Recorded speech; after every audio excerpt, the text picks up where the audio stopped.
Alright, Anthem. Let's talk about the new trailers and the new gameplay. I know most of you are probably here, keeping an eye out on my channel for the Division 2 related content, but there are some games that I also want to keep my eye on besides that, and one of those games, it definitely is Anthem. It's been on my list since last year's reveal trailer, because, you know, I was pretty intrigued by that. I was pretty excited when I saw that, but this year's demo, this year's trailers and gameplay, it didn't particularly grab me. Not saying it was bad, it was quite the opposite actually. You know, it ticked a lot of boxes it needed to tick if you just want to look at it from a perspective like that. The graphics still look good, the world looks phenomenal, and of course the reassurance that loot boxes won't be a thing with this title is a plus. And even the gameplay, you know, the bits where they showed off gameplay, it shows a decent amount of variation of gameplay style, so to speak. You know, it shows differentiation between players, something that I really thought that was lacking from the first gameplay trailer that was released last year. So they did a lot of things that were good. So why is it that I'm not jumping out of my chair with excitement then? Well, that's because most of what we saw today, it didn't really feel new. It felt like last year's demo with a couple of new things put in here and there. Nothing really surprised me in any way. It is exactly what I was expecting to see from Anthem, while still sort of under-delivering in some areas and perhaps not showing enough to really get me going for this game. There just wasn't really a whole lot to the presentation that made me think that this game will have a lot of longevity to it. It looked like one of those games that's going to be amazing for a few days, and then, you know, maybe for a week, and then after that I'll be like, alright, I've seen the game, I played the game, I completed the game, and I'm gonna go back to playing other games now. It felt like one of those games. Now, whether this is actually the case or not, whether I'm right with this or not, isn't all too important. We'll find out eventually when the game launches. But what is important is the fact that the presentation gave me that feeling.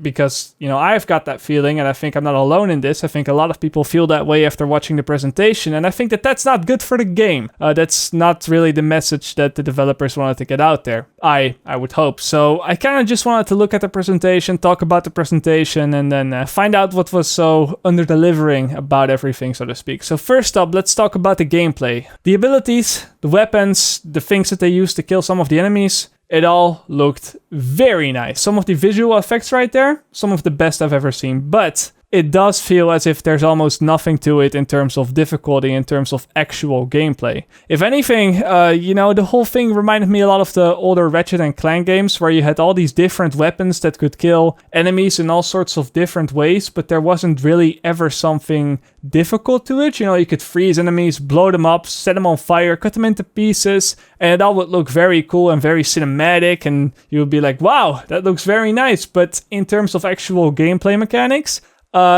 it's just, there isn't a whole lot to it. You press the same button, enemies die with a different visual to it. And I felt that that was very much the case with Anthem. You know, you're just killing all these enemies in all these different ways, not because you need to, not because the enemies have very specific mechanics to them, but more just because for the style points, for the heck of it. It almost felt like the whole world was your personal playground. Even the developers said it themselves. They want you to feel very powerful, almost like a superhero. Another thing that was also mentioned with that is that this game can be played throughout, solo, or with up to 4 players, which, you know, is always a good feature to be able to play with your friends, but it also makes me wonder, you know, how do you make the game difficult in any way for a 4-man team while not making it impossible for the solo player to complete? Usually, these type of things, it means that enemies get a little more HP and deal a little bit more damage to compensate for having more group members, but enemies don't change their behavior in drastic ways when you play with more players. So in this case, it will probably mean that any complicated mechanics that would actually require the teamwork of all these different combos that you see on some of these gameplay clips, you don't really need to do those things, right? You can kill the enemies in any way you like. It's not going to be too challenging to do so. It's just, if you want to do it with style, if you want to do it with an explosion, then you're free to do so, so to speak. And some of you might ask, well, what's the problem? Get some friends, fly around, shoot some monsters, shoot some aliens, get some new weapons, you know, some loot. Sounds like a lot of fun. And yeah, again, I would agree, it's going to be a lot of fun, but I feel like it's only going to be a lot of fun for about a week, and then you've probably done everything 100 times, seen every explosion a few hundred times, and then you might think to yourself, all right, you know, that was indeed fun, but there isn't much left to do now, and I'm gonna go back to playing other games. Like, in games like these, In games like Anthem, there are usually two things that keep players playing after they've completed the storyline, after they've reached that point where they've already completed everything at least once. The first thing that keeps players playing is a PvP mode, which Anthem will probably not have, which is not a problem, not everybody likes PvP, each to their own. But then the second thing that games usually have to keep players playing is, being able to drastically alter your playstyle and make the content that you've already done more and more difficult, provide new challenges in that way, so to speak. And that was something that was really, really missing from this whole presentation. There was a mention, that you could find some different weapons and gear in the open world, and that you can, of course, loot those, and that you'll be able to put those on your exosuit and then slightly change the playstyle, but it isn't that much. We haven't seen anything like it visually. And there was also the mention that, there are 4 types of exosuits. We have the Ranger, the Colossus, the Interceptor, and the Storm. And all of these have set in stone abilities that you cannot change around. You can modify it a little bit, but not a whole lot. And it just doesn't give me the impression that we'll be able to change up our playstyle or stats all that much, like for example we can in The Division, where there's a whole lot of freedom in terms of how you build your character. I feel like that's sort of lacking from Anthem, and something that further backs this up are these tweets released right after the conference from Mark Dere. I don't know, Mark Dere? I hope I pronounced that right. He is an executive producer on Anthem who said that the game will offer both character customization and personalization, which character customization means being able to change the behavior of your character, and personalization means the way it looks. So one is for gameplay mechanics, the other one is for just cosmetics. And he said, the game has both, but the focus was put onto the personalization part. So there's going to be a lot of cosmetic changes, but not a whole lot of gameplay changes. The exosuits, they come with set abilities, and that's sort of going to be it. Now, if you combine that with the fact that the combat just didn't feel that snappy to me, there was a lot of winding up of abilities and standing still, and the enemies, they were, I don't know, it just didn't feel like there was even a remote challenge to anything. It just didn't really grab me. Coming out of that conference, it seemed like a very easy game that no doubt it looks amazing, but it doesn't seem to have a whole lot of depth to it, and a lot of depth and complexity, and that is something that is extremely important to me in any video game, really, but especially in a game like Anthem that will most likely not have PvP. This is not confirmed yet, but let's be honest, if the game had PvP, it would have been revealed right there and then, because this is going to be the last E3 they have before the release.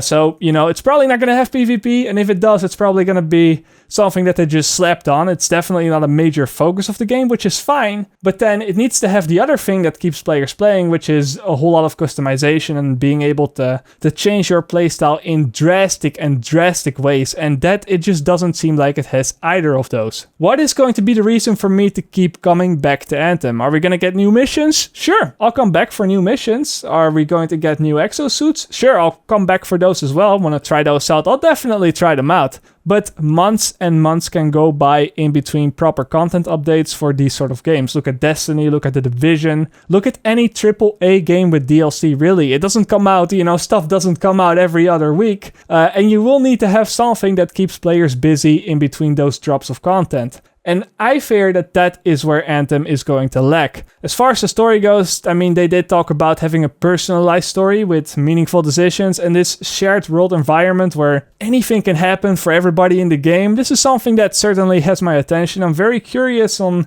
how they're going to pull this off with the story. They mentioned that the tower that you will get to is going to be your private space where you will interact with storyline characters, and then once you leave that tower, you have this shared game space with your friends.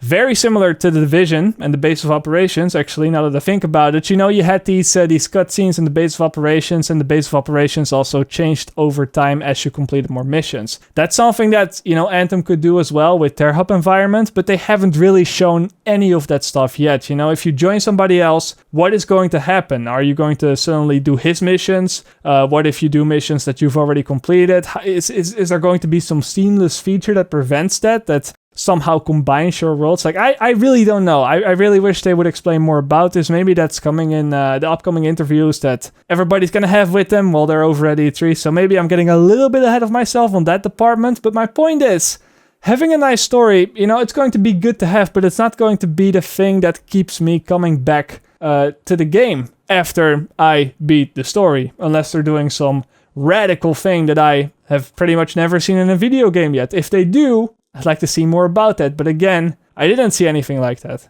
At the end, the presentation, it kind of just made me feel like Anthem is going to be a different game than that I initially expected it to be. It's going to be a good game, nonetheless. Let me get that straight. The game looks good. I'm not saying that I dislike what I see here. I don't see any signs of it being a bad game in any way, but it just didn't strike me as a game that I can sink hundreds or even thousands of hours into without getting bored. It didn't seem like a game that was that complex to me. It seemed like a looker, but not so much a player. A player, I guess. It seemed more like a single player game with some co-op attached to it than an MMO RPG-like-ish game similar to The Division or Destiny. I hope I'm wrong though. I hope that this will become one of those games that I can log into on a daily basis, even weeks or months after the release. Honestly, I'd want nothing more than that, but right now I'm just not convinced yet. Those are just my 2 cents, guys, so I don't know. I'll patiently wait until I see more, I guess. But anyway, guys, that's going to be it for this video. Across this whole week, I'll be posting probably a lot more videos about games that pique my interest. Of course, The Division 2, but I think I'm also going to cover Rage 2 and Cyberpunk 2077 if those turn out to be good. And kind of give you my initial impressions on the game just like I did with Anthem right now. And then once E3 is finished and all the interviews and all the gameplays and all that stuff has been posted by everybody that went to the event, that's when I'll be starting all those breakdowns that I did for The Division 1 and that kind of stuff. I just want to have all the information first before I start really digging into those videos. That's my plan for the upcoming weeks right now. But yeah, that's going to be it for today. Definitely let me know how you feel about Anthem, and I will see you guys later. See you later.